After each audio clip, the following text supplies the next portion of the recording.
Welcome to Forward Joy, Dr. Felice. I'm so excited to talk to you today. How are you doing? I'm great. Thank you so much for having me. This is Of so course. exciting. Of course. So, you are a Chinese medicine doctor. You are board certified in acupuncture and herbal medicine. Yeah. You kind of blend Western neuroscience training and Eastern traditional wisdom. You also lead an integrative health space in LA, right? That Mhm. combines classical Chinese medicine methodologies with like modern wellness and skin health. So I just like can't wait to unpack all of this stuff with you because I'm still kind of new to it. Like I've Mhm. dabbled in acupuncture before, but from following your content, because I found you on Instagram, I think early last year, and I just like immediately loved your content, especially because you talk a lot about acne. I've struggled with acne, so we're gonna dive deep into that. Yeah. And like I come from an editorial background, so I feel like I have a really great eye for talent. And when I saw your videos, I was just like, I'm locked in. Like this is a good content Oh creator. my gosh, you flatter me. Thank you so much. Okay, so let's start from the beginning because you grew up in Hong Kong, right? Yeah. Yes, born and bred in Hong Kong was my entire childhood. I did spend a few years in Taiwan, between like 3 and 6, but predominantly grew up in Asia. And then I moved to the US for college, and I've been here Okay. since. And so Chinese medicine was always integrated in my lifestyle at home with food and herbs, but I Yeah. didn't actually study it until after I studied Western medicine. Oh, interesting. Mhm. Also, side note, my oldest brother lives in Hong Kong. He's been living there for maybe like Wait, that's 7 years. amazing. I Oh, know, he but I've must love never, it. he does love it, but he's also a pilot, so he travels a lot. And I haven't been there because it's like Mhm. very hard to pin him down, but Yeah. I'm really dying to get over there in the next like year or so. Oh, you're gonna love it. You have to let me know when you do. Happy to send reps. Yes. And I'm sure your brother does, have a lot too, but Yes, it's but amazing I city. want to hear it from, someone who's grown up there. So, yeah, tell me a little bit more about like what were you like as a child and like, how did the interest in Chinese medicine really grow? Because obviously you Yeah, grew up surrounded by it, but that doesn't necessarily mean you would pursue it. exactly. It's funny because even in Hong Kong, which when I grew up, it was a very westernized cosmopolitan city, and so even the medicine that was shared with me was Western Hmm. medicine. The Right. closest clinic to me, let's say a 5-minute drive from my house, was a Western medicine-based clinic. I probably went for my yearly checkups when I had an occasional flu, but I was generally a healthy kid. They would give me medication or, give me vaccines. It was a very much a Right. Western clinic. But Chinese medicine, in order to seek out Chinese medicine professionally through acupuncture herbs, you have to go into the city, go to like an uncle or auntie to get the acupuncture. And it wasn't systemized like Western medicine was. And Right. so Chinese medicine, I think growing up, when I, at least this was like the 1980s and 90s, it was almost deemed as the second medicine because Right. of the money around it and the structure about knowledge. And so all of the top scored people who wanted to go to med school, they'd go to Western med school, either in the US or the UK, and then come back to Hong Kong.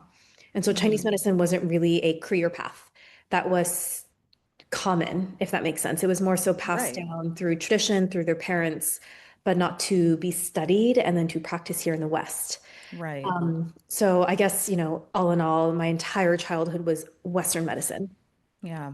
Hmm. I think it also makes me think of like my parents were both born and raised in Jamaica. And I think Hmm. very similarly, like cultures that are also like used to living off the land, like there's all Yeah. these like herbs and sort of potions that they cook And up. yeah, Like remedy. I love that. even so I live at home with my parents and like Yeah. in my refrigerator right now, there is a glass with just like bark sitting in water. Uh-huh. And I'm like, I don't really know what it is, but it's something that one of my dad's like Jamaican friends has given to him. He says it's very bitter. He tries to drink, the full glass and then Mhm. he fills it up in the water and lets the bark sit in it for a couple days. Then he drinks it again. And I'm like, I don't know what this is. Wait, that's fine. I'm so curious to see what it I is. know. I'm like, Anyway, let I will me, touch base with you later, but I that's know. fascinating. I mean, because I Chinese know. herbs in general is bark, right? They're roots, Right. barks, leaves, flowers. Yeah, and so a lot of what you're talking about really resonates with me. And even at home, Chinese medicine was a home remedy, right? It was the herbs that were given to me when I was sick or had a sore throat, or the soups that were Right. given to me daily. But it wasn't like, this is the medicine you have to practice. And so, ever since I was 6 or 7 years old, I knew I wanted to be a doctor, definitely kind of a past life soul mission Mm, situation. love it. Um, when everyone's like, I want to be a vet, I want to be a ice skating coach, I was like, I want to be a Right. doctor. I love it. I mean, so even starting from middle school, I shadowed doctors, throughout the year, Wow. summer school in Hong Kong, but also in the US. So my aunt was, Wow. or still is, a neuroradiologist at Kaiser in the Bay Area. And so I feel Okay. so grateful to have had that connection to then experience medicine in the US. Yeah. And so throughout high school, I would spend a lot of my summers here in the US actually, where I was able to shadow a neuroradiologist or a pediatric neuroradiologist. So Right. I was, oh my gosh, I loved it. I saw brain surgeries, back surgeries. It was incredible. And you weren't grossed Hence, out by anything. no, I was like, this is the brain, this is the spine. I'm like, wow, look at all these nerves.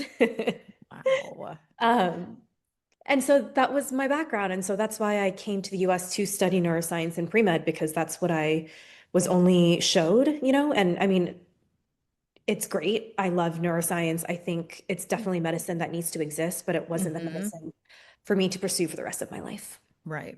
I Mhm. also feel like neuroscience is something that is really growing in popularity right Yep. now. And yeah, I don't know, it's just fascinating, sort of like the medical trends and, Yep.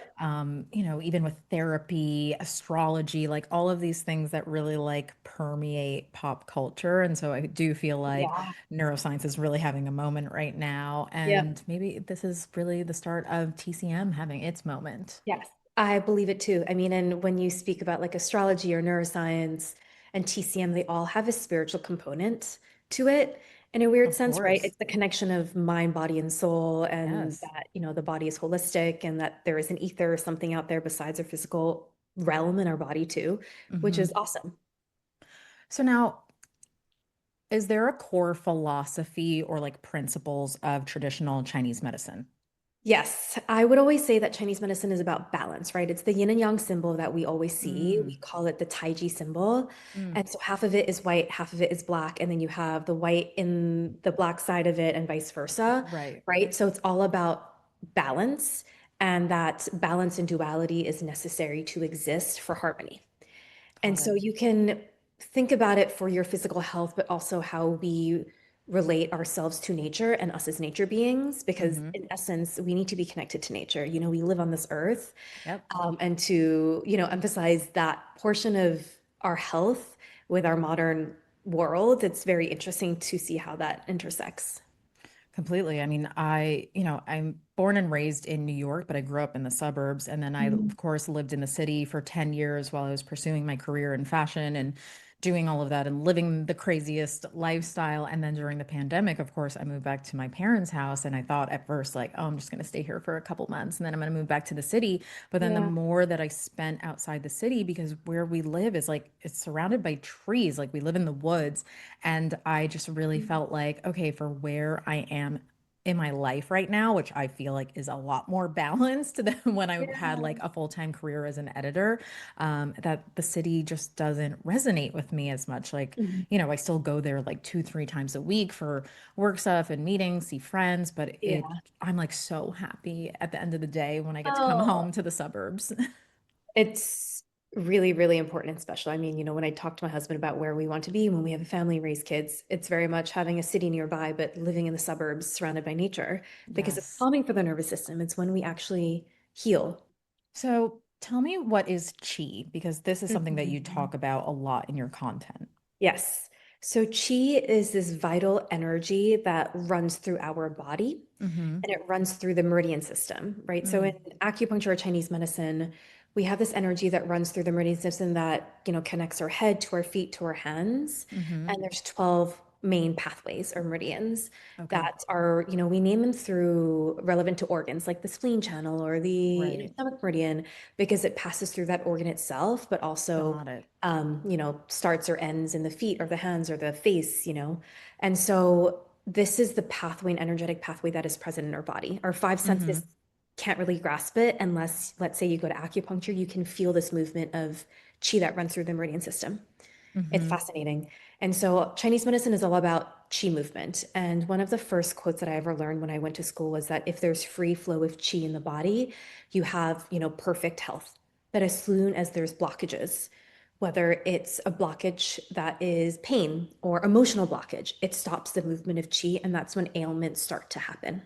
Mm, so fascinating. I Mhm. actually like really got into reflexology in the Mhm. last like year or so. And I'm always so amazed that like just from them like touching my feet and certain points that they can tell that like something's up with my digestion or my Yeah. stress levels. And like it's I'm obsessed with it.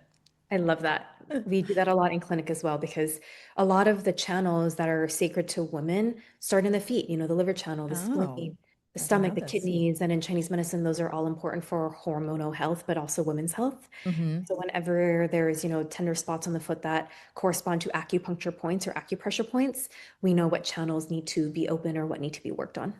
Mm, so fascinating. Mhm. Okay, now you've said that the tongue reveals everything. Why Yes. is that? So, in Chinese medicine perspective, the tongue is the only internal organ that we can see externally.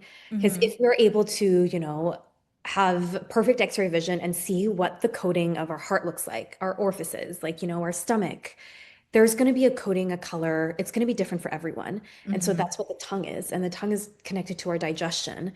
But in Chinese medicine, the tongue also represents all other organs. And we Right, have a tongue map. So the tip of the tongue is the heart, the sides, the right. liver, the gallbladder, the central areas are digestion, so our spleen, stomach. And further back is our kidneys, our bladder, and everything to do with our womb and women's health and uterus. And so when certain patterns show up on the tongue, like whether it's red, whether it's pale, whether there's actual, physical things on it like blisters or even Right. the tongue coating, it all gives us information on what's happening inside the body. So fascinating. I'm Mhm. like, can you analyze my tongue from this? Yes. Yeah, I'm like, it is Tongue Tuesday. It's Tongue it is. Tuesday. It's tongue. Oh, that gives me so much joy. You're like, I'm ready for Tongue Tuesday. I just posted my Tongue Tuesday post right Okay, before, so that's I have to perfect. watch it. And like I have been drinking. Also, I was like, I came to this conversation with a cup of tea I love because it. we are anti-ice drinks. We're gonna Ah, get we're gonna get into that. so special. I'm so down for the philosophy of Dr. Felice. Trust me. Okay, Oh, that means the do you want to world. look at my tongue, or can you look at my tongue? Yes, absolutely. Let's do it. Hopefully I Okay, can see it okay. And then I if, know. yeah, you let me Let me know. try. Can I see underneath it? Okay, one more time all the way out. Okay. Are you ready? Uh-huh. So the tongue that I see, at least from my angle and Yeah. lighting, it looks a little bit pale. Right. And there's some slight teeth marks. And so a pale Yes. tongue Always. uh-huh. So a pale tongue in Chinese medicine indicates some type of qi or blood deficiency. It Mm, doesn't mean that the blood is less or deficient per Western standard. It just means that the blood could be nourished, right? And when we think right. about the Western standpoint, it could be nourished with more iron or B vitamins. Mm-hmm. And how can we enhance that? And Yeah. so a lot of the times to encourage more qi or blood flow, but also more of it, it can give you more energy. It can give you more clear-headedness, less digestive issues. And I always encourage red meat, bone broths, or things like Mm. jujube dates, goji berries. Oh. It's also, yeah. I was about to say I just got into the bone broth thing. I'm not like all the way there, Get it. but um yeah, once in a while I dabble. Yeah, I get it. It's interesting too, where how some bone broth here, it's so bone-like, where in Chinese medicine, it's more so, yes, you have a little bit of the bone, but you don't need it like super collagen-like or sticky, but it's more some Right. integration of the other herbs. And we always encourage something sweet, like you can throw in, we used to grow up putting like corn or papaya or apples into the soup, so it's naturally sweet with Mm, the base of meat or mushrooms if you're vegetarian, and then right. some Chinese herbs like goji berries or jujube dates, and it's so healthy for you. I know I'm gonna try to get my mom to make some because Yeah.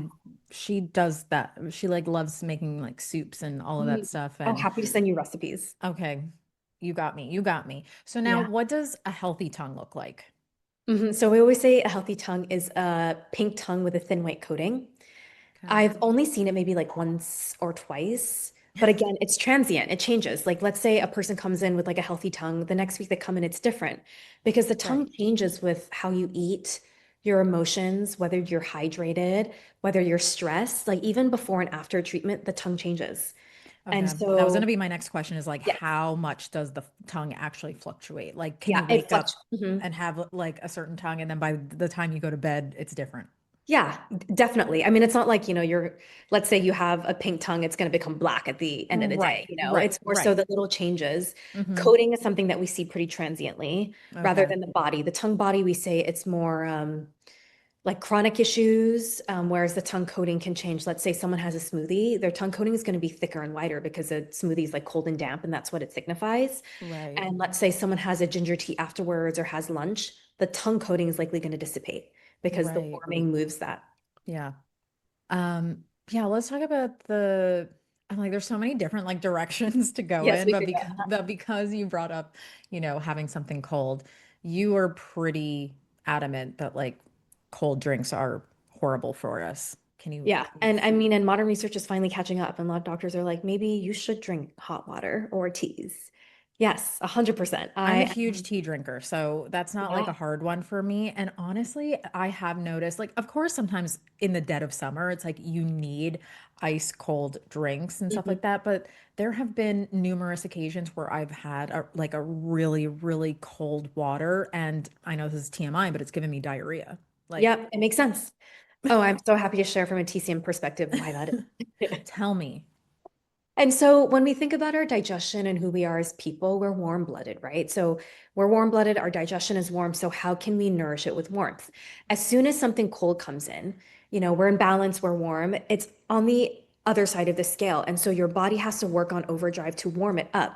And so let's say you put something like a smoothie or ice cold drink in your body, and your body's supposed to digest it, and you transform the good nutrients into your body, your blood to energy, and then the rest you pass through, right? Through Mm-hmm. poop, however it is.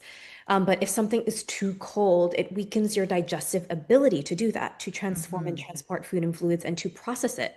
And so that's why it comes right out. So we always say in Chinese medicine, when someone leans towards more looser stools, that their digestion is a little bit colder. But as soon as it moves on the other end with more constipation or harder stools, for example, it's Mm, drier, and it's almost hotter in nature because all the fluids are depleted because of the heat. And right. so that indicates what's happening with our digestion. So interesting. And Mhm. I guess that also kind of applies to the foods that we eat as well, right? Yeah. It's the ice cream, I mean, it's probably terrible that I have yogurt first thing in the morning, isn't it? But this is Well, actually something I wanted to unpack with you it's because fascinating. because No, I get it. it's I it's tricky. Like I have a very sensitive digestive system, but like in the last few years, I found out I have a sensitivity to eggs. I'm also um, technically lactose intolerant. Like I'm okay with yogurts, but I definitely can't have milk. yeah. And I love breakfast. It is my favorite meal of the day. I always have breakfast. It's the Love first thing I think about when I wake up. So yeah, I think over the last few years, it's just been really hard for me to sort of figure out what is right because I also used to like lean towards sugary breakfast and I'm trying to do more that. savory and. Yes, to all. I think I love breakfast in Chinese medicine because that's when our spleen and stomach wake up, right? And those Hmm. are the first organs in our digestive system in a TCM standpoint. And so when they wake up or are at its strongest, you have to nourish it. And Right. so when you have a breakfast in Chinese medicine, it gives you energy for the rest of the day. And then back to the yogurt standpoint, I am there with you where it's such a common breakfast item worldwide, not in Asia, but more so in the Western world, right? Yeah. In US, in Europe. And some people, it's fine, right? Everyone is different. But I say Yeah. if you are tending towards a cold or damp presentation, it's going to make you worse because yogurt is cold and it's damp in Right. nature because dairy is damp. Not to Right. say you can't ever have it again. So it's more so Yeah. can you tune into your body? Are you extra bloated? Are you having loose stools? Then maybe yogurt's not the best for you today. But maybe if Right. you're feeling stronger, let's say your digestion is strong, you're feeling warmer, it's summertime, you're less damp in nature. Yeah. Yeah, having yogurt's okay because it is high in probiotics. It is high in protein. Yeah. And then the whole egg situation too. It's hard because egg is such a breakfast staple, I but I always know. encourage you can have not breakfast foods for breakfast. Even in Asian culture, This is we'd true. have, congee for breakfast or noodles or Hmm. meat or soup, or bone broth. Right. Yeah, that's very true. Mhm. Um, A lot of people don't like breakfast. Do you still kind of advise that they should try to eat it anyway? Yes, I think a lot of issues that I see in clinic, especially for women, the first thing that I always advise is to have breakfast because to have breakfast can fix a lot of cascading symptoms from Mm, fatigue to brain fog, digestive instability, even period health and hormonal health. And so when someone's just like, I have low energy throughout the day, I can't sleep well, I'm bloated, I'm like, have breakfast, start with a hot cup of water or tea, have something before 9 o'clock. Let's say you wake up 6 or 7. I think it shifts. Let's say someone wakes up at 10 or 11, eat an hour after you wake up or yeah. within that hour. But it's what I find that once someone eats consistently for breakfast and they train their bodies to be hungry, then a lot of Mhm. their issues that they experience start to dissipate. Mm. And do you recommend that people eat kind of on a schedule? Like you eat breakfast during this time, Mhm. lunch Lunch during at a this certain time, or time. at least like be consistent in the Yes. timing of your meals. Like I feel like Yes. I'm pretty consistent with that. Absolutely. In Chinese medicine, our spleen stomach, which is our, digestion, loves breakfast and it loves consistency because of Hmm. your body's able to tune into kickstarting your metabolism. And in Chinese medicine, we also love to feed it so it's nourished, but it also needs break and rest, right? So, for Right. example, if someone's digestion is weak and they're snacking all the time, your digestion isn't having time to process or rest. And so it might be weaker, it might create more dampness or bloating or loose stools in the long run. So, again, it depends on how someone is presenting. Yeah. I used to struggle with that because I have a very fast metabolism and I Mhm. tend to eat a lot of carbs, so I would experience a lot of blood sugar spikes and And crashes. And mhm. so I used to have this philosophy that like, oh, I'm someone I need to eat every 2 hours. Like, or I Uh-huh. always have to have a snack with me. And it Yeah. and it wasn't until, are you familiar with Lanzerhof? No, maybe It's explain it to me. it's this like incredible German med spa. They have a couple locations, but there's like two in Germany, there's one in Austria. I went 3 years ago. I got invited to go, and they focus a lot on gut health, and you basically go there to detox. It's a 7 day minimum required stay. And, a lot of people go there if Yeah. they're trying to lose weight or whatnot. Yeah. I was not. I was just there to experience it. Yeah. But they actually really helped me break out of this idea that I needed to eat every 2 hours. They're like, you Mm. need to be eating more like substantial meals that will carry you over to your next meal. And Mhm. sure, if I need a snack, I can have nuts, yogurt, whatever they prescribe for me. Um, Another really interesting thing that they had suggested is that I don't eat raw vegetables after 4 p.m. Yep. because it's very hard for the body to digest. Yeah, it's very central to Ayurvedic principles, but also Chinese medicine. But Right. also raw vegetables, period, isn't Period. really Yeah. recommended. But Yeah. also it increases what we say the damp. And also let's say someone's having candida or anything, that's cold or gut issues, essentially, it's going to exacerbate it. Yeah. Mhm. I was also going to ask you that about TCM and Ayurveda. It's like they're very similar. It's Very just similar. different Yes. regions, right? Exactly, which is fascinating because, they're both thousands of years old. They have Right. different sets of medicine, but there's so much overlap and crossovers. Like even the chakra system or the nadi system lines up with the biggest energy centers in Chinese medicine. And I it's, love that. that through two separate areas. And I'm pretty sure before, whatever it was, Pangea, Hmm. before, people Right. Right. traveled in the Silk Road, the whole situation, it existed Yes. already, through different Yeah. cultures. And I'm like, it's, so pertinent to the power of tradition. Yeah, because I live in London half the year, and earlier Mhm. this year I got invited to go to this like Ayurvedic spa. They have their own So products and awesome. whatnot, but I met with one of their doctors, and the first thing they did was look at my tongue and like the whites of my Oh, eyes, and yes. yeah, Yep. Chinese medicine does too. We look at everything. Um, so cool. and it's interesting in Chinese medicine, like a pale tongue correlates with the pale canthus or inner canthus of the eyes. Yeah. It signifies a blood deficiency, but also it's so apparent for anyone who's anemic. Mm, So we can see that, and so Chinese medicine, it's a lot of presentation, how you present. And right. that's why we feel the pulse, look at the tongue, we feel different reflex points because there's so much information you get from like seeing and like touching someone's body.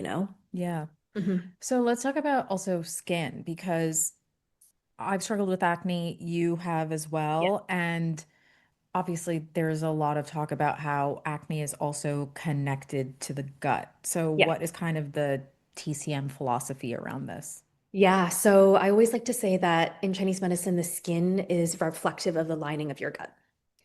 And so let's say your gut is inflamed and it's red, it's going to surface on the skin, on especially the face, as Mm-hmm. heat. And in Chinese medicine, there's so many different root causes of acne, but let's say heat is a main cause, dampness is a cause, but also some type of stagnation, meaning energy is stuck. And so what causes that is inconsistent diet or things that are too cold and raw, but Mm-hmm. also emotional stagnation. So too much stress, because I always say stress is Right. relevant to digestion, then it's relevant to the skin. Mm-hmm. Right now there's so much research that is talking about the gut skin connection or gut brain connection. That's what Mm-hmm. Chinese medicine all is about. It's, been present for thousands of years and it has our own understanding of what it means. And it's so nice to see modern research like catching up to that to say, hey, there are all these pathways and connections. And we're like, yes, and Chinese medicine principles are so effective to helping skin health heal from the inside out, but also externally, right? For example, growing up for skin health, we wouldn't just drink, let's say, chrysanthemum tea because it's so Right. cooling, it's anti-inflammatory, great for the liver. And we say in Chinese medicine, it, clears toxic heat. And acne is Right. that heat and toxicity coming out. It's trying to escape. Mm-hmm. But you would also put chrysanthemum flowers on your eyes or your skin when you had redness or inflammation, but also let's say on the eye for eye size because it's a natural antibacterial. And so Right. how can we use herbs holistically, not just internal, but also external? Like hence Yeah. why my sister and I created Moonbow to make that Right. concept accessible. Yeah, let's talk a bit about the skincare brand that you started with your sister, which Yeah. also I was so shocked when I saw that you have a Oh, twin there's two sister. of I us. was like, I literally thought it was like one of those just like edited videos where Yeah. like you were having a conversation with yourself, and then I saw the tag and I was like, wait, what? Yeah, there's very much two of us and we're very much very identical. She's incredible. We're very much yin and yang. We're opposites and we work so well together as opposites. But we always wanted to create something together. We're best friends. We grew up living in the same room for 18 years, then went to the same Oh, college.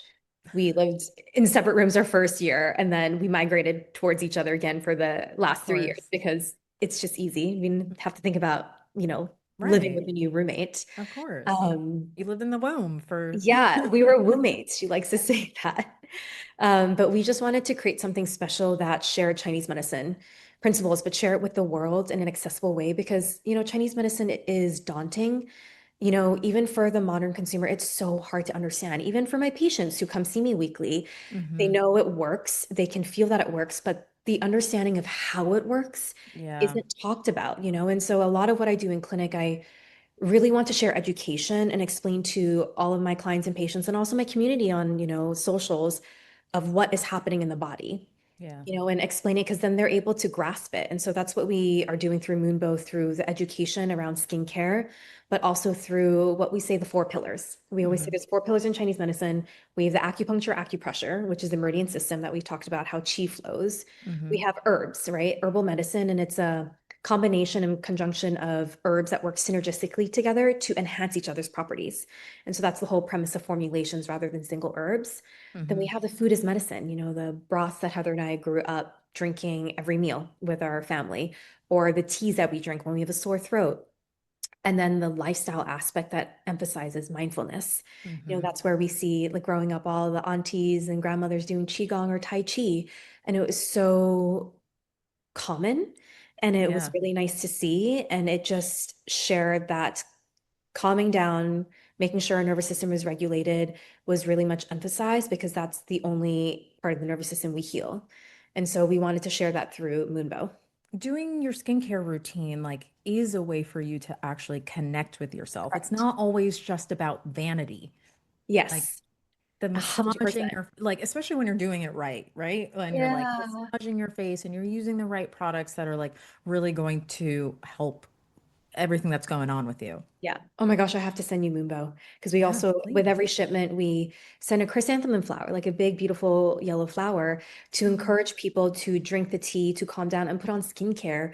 Because once you're able to calm down, tune into what's actually happening to your body, resetting the nervous system, you start to heal. And we're trying to encourage, you know, the beauty behind the health and wellness behind skincare rather than Mhm. overwhelming consumers with like a 12-step routine. So that's why our Right. first SKUs are, it's just 3 steps. You cleanse, you serum, you moisturize, Which done is twice a day. amazing. Yeah. And because I do think, especially like for those of us who struggle with skin, I think it's very easy to be oversold that you need all of these different products. Yeah. And one of the biggest things that I think has helped my skin in the last like 2 years now is just like paring back my routine and Yeah. actually like doing the Coming least, back. like very gentle cleanser, nice, moisturizers, and yeah, a serum here and there. But like I Yeah. really cut back on actives and the acids and all of that stuff that was Yes. just like Same.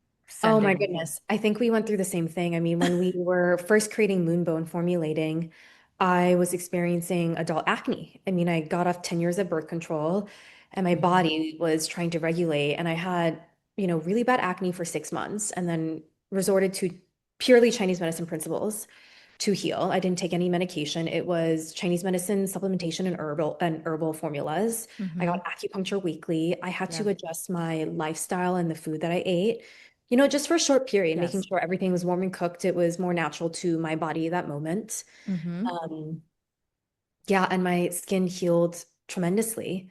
And but also finding skincare that worked. I have done it. I have tried everything. I did the whole Everything. vitamin C trend and I realized that vitamin C Right. was making me break out because of my skin barrier. So bad. Uh-huh. I realized that, retinol was actually ruining my skin barrier because it was drying it out. Yep. And I found that using gentle products healed my skin better. And now my skin barrier is so much stronger that I'm not reactive the way that I Yep. used to. Um, And I like gua imagine sha. that. Yeah, I do cosmetic acupuncture, but again, it's going back to principles that existed for thousands of years and also like going back to like how did my mom do it? How did my grandmother do it? Retinol didn't exist then. I think that's what Heather and I really wanted to do when we created Moonbow. Like for example, our serum is a gentler version of vitamin C and we incorporate Chinese herbs that are high in Okay. vitamin C Love but it. don't break you out. And then all of the other herbs you put into it are calming, right? For any type of inflammation, so it's so gentle. Yeah. And then, there's so many herbal alternatives to retinol. For example, chrysanthemum is high in beta carotene, which is a precursor to vitamin A. So it, hits the same pathways, but it's Right. holistic because you get all the benefits of the whole chrysanthemum flower rather than just the beta carotene itself. You get the, aspects that help with brightening and calming inflammation and antioxidants as well. Um, yeah, it's fascinating. And then the orange peel with vitamin C, it's Right. also great for the gut. I put it in my teas to calm my gut, but it's also great for the skin to brighten. Oh, what are all the teas Ooh, that I that are drink good for skin? for skin. Oh, there's a lot. I think, okay, I can probably stick to, let's say, Give different me like ailments. top, yeah, give me like Yeah. top three, We'll four. do acne, dryness, and Okay. Oh, okay. like glow. Okay. Okay, got it. For acne, I love chrysanthemum tea and spearmint, just because spearmint's very cooling.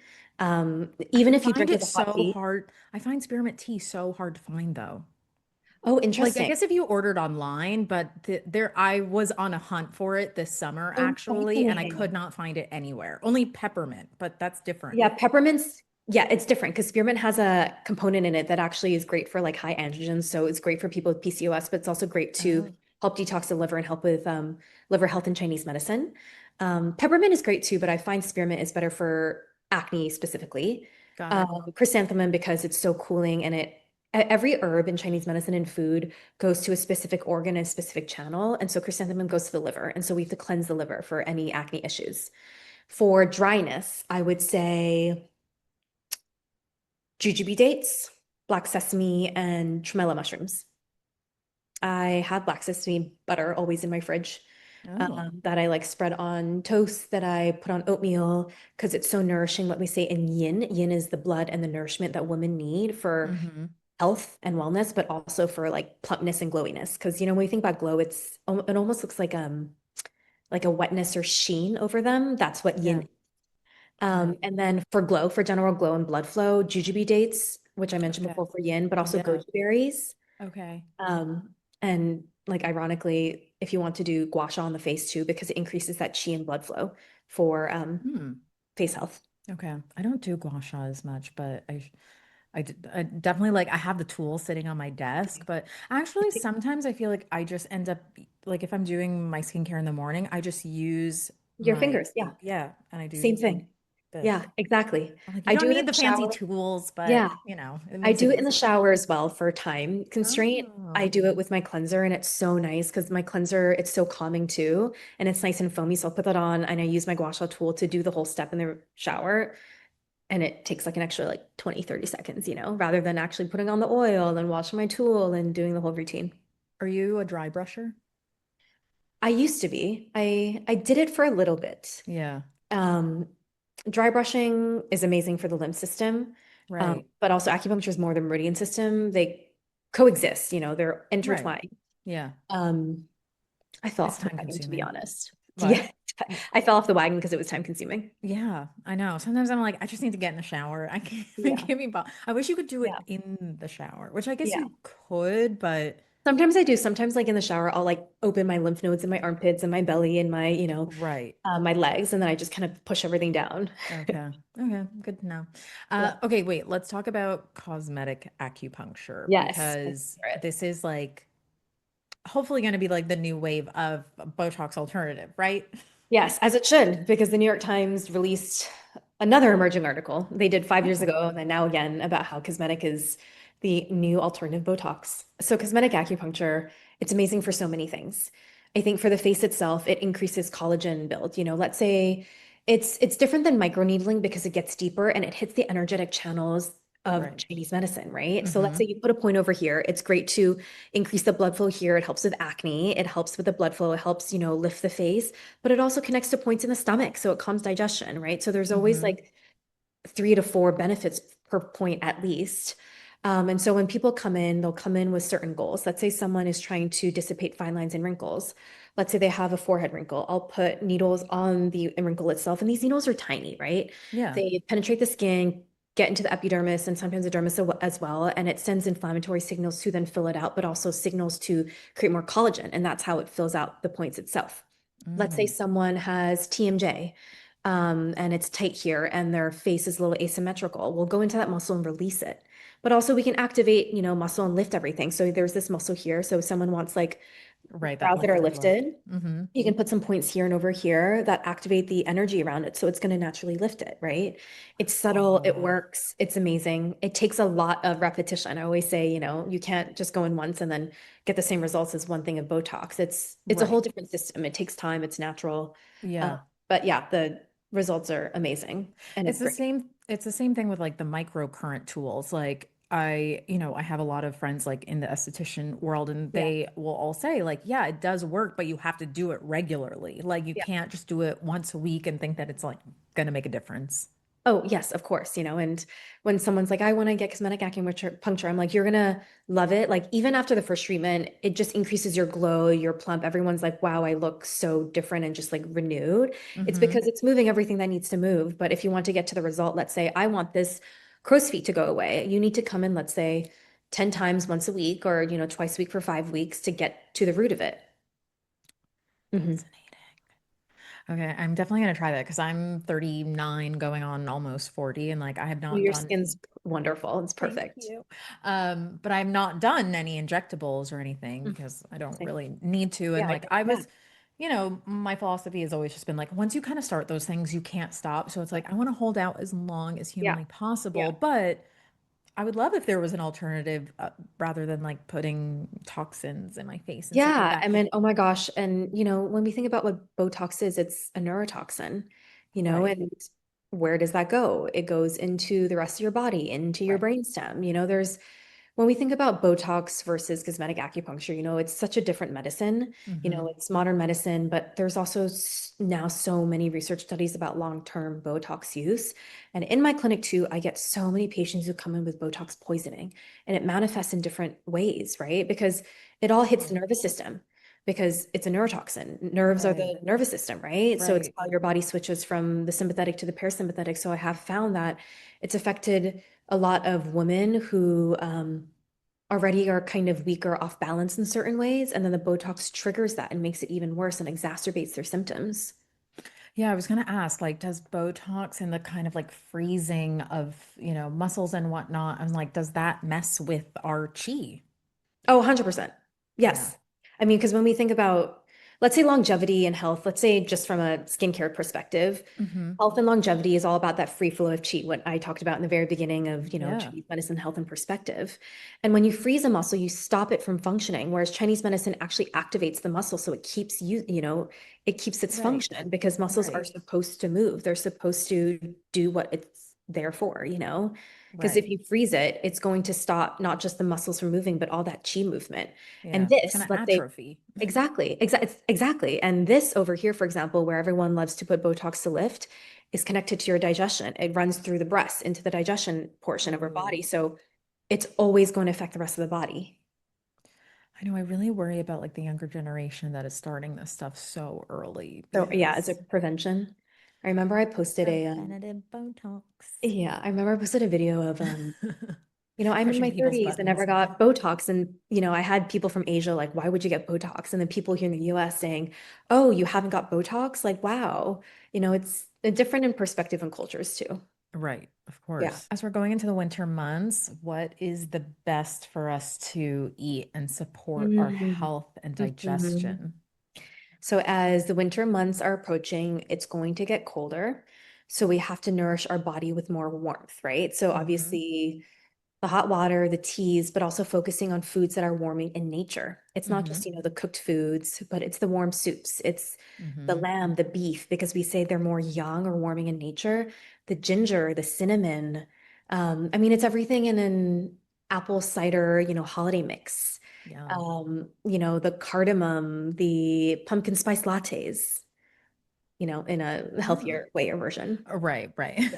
Yeah. Think about the herbs that are all um, I don't know, that grow at this time and that remind you of festivities and seasons. Mm-hmm. They are all apparent for this reason. And, they're abundant in November, December because it's colder and they're supposed to warm us up. It's supposed to make us feel nice and cozy. And in Yeah. Chinese medicine, they're all herbs that have a purpose to warm. I feel like this is a really large question to ask, or like maybe too overwhelming, but like, I guess what is it that you wish people could really understand? Like, what do you hope that they learn about TCM versus like their approach to, Western medicine? Because obviously, like, you live in America, we all live in America, and like we see the like sad state of healthcare, Yeah. and many people don't go for like yearly checkups Yeah. or and also like the medical world is also just focused on like how can we put a band-aid over whatever is Yes. wrong with you than like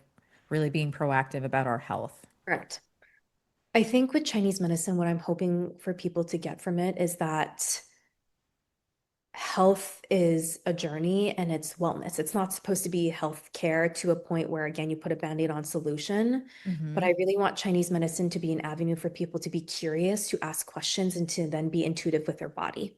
Mm. I think, Chinese medicine is a testament to patience, but also taking a step back of how is my body feeling or aligning at this time, like tuning Yeah. into let me drink a cold smoothie and feel how my digestion feels. Am I also having brain fog? Am I feeling lethargic? Is my energy actually lower? Instead of saying, I'm doing this because of all the supplements and it's good, and then I'm going to go to work and not think about it. Yeah. Chinese medicine is completely opposite of the quick fix band-aid solution. It takes time. It's Mm-hmm. about getting to the root cause. And so we have to change our mindset of these quick fix. We live, I almost say that it's a quick fix epidemic that we live in, right? Yeah, I totally. mean, we are all so busy. We want things to just be done and then we go, right? Mm-hmm. So how do we veer away from that? In LA and I'm sure New York too, those are the cities that are the most forward thinking in health and wellness. And we're Mm-hmm. finally taking a step back to say, meditation and journaling and taking a break is cool. Saying no to Yes. dinner commitments or, you know, things that feel overwhelming is cool because it's good for our nervous system. It's good for our body, Mm-hmm. making that more normalized and not a taboo. Yeah.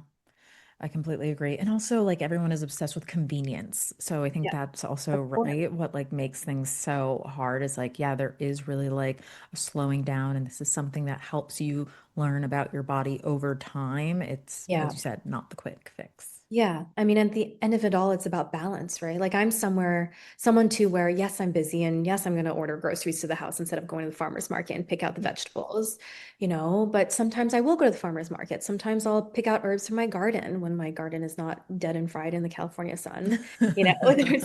It's all about balance. Right. It's how do we find that for you? And it's going to change for everyone. So again, there's no one quick fix answer. And I know Right. that a lot of people come into clinic, they're like, fix me now. I want to have this specific protocol that works for me. And I'm like, this is going to be a journey. We have to work through it together because Hmm. if it was a one-stop shop, oh my goodness, this world would be a different place if that was Chinese medicine. Truly, truly. But we don't live in that world. It doesn't exist. No, we don't. Hmm.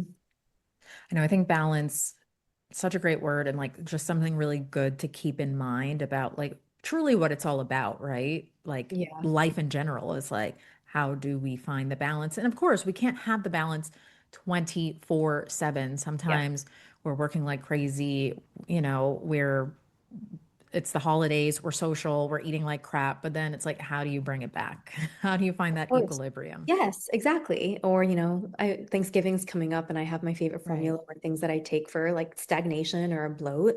Mm-hmm. And again, that's just balance. It's understanding what you can do at that moment. But I'm Mm-hmm. not going to stop eating my pumpkin pie or my turkey and stuffing. I'm going to eat it all. Of course. Yeah. Final question. What's bringing you joy right now? Mm, I think stillness and just like time with my family. It's so funny. The other day, I've been traveling a lot in the past month. Yeah, you went to Japan with I your went to husband. Japan and then I was in San Diego. I was just in San Francisco. Um, And I haven't had time to just like chill in my backyard with my family. And the other day Yeah, I was able to like dip my feet in the pool and play with my dog and hang with my husband. And I was like, this is what life is about. Life is about joy and love and connection. Because at the end of the day, absolutely. we're human beings and connection is what we crave, right? Um, Absolutely. yeah, so that's what's bringing me joy is just like slowing down and being off camera, off socials, and just Yes. relaxing. Yeah, Yes. being with the people I love and the dog I love. Of course. Dr. Felice, thank you so much for all your knowledge and wisdom today. This is so incredible, and I feel like I learned so much, and I know that everyone that's going to tune in will learn a lot as well. Thank you so much for having me, Chrissy. I could talk to you on and on and on. This is so fun. I need to go to one of these health centers with you one day. You sound Yes. phenomenal.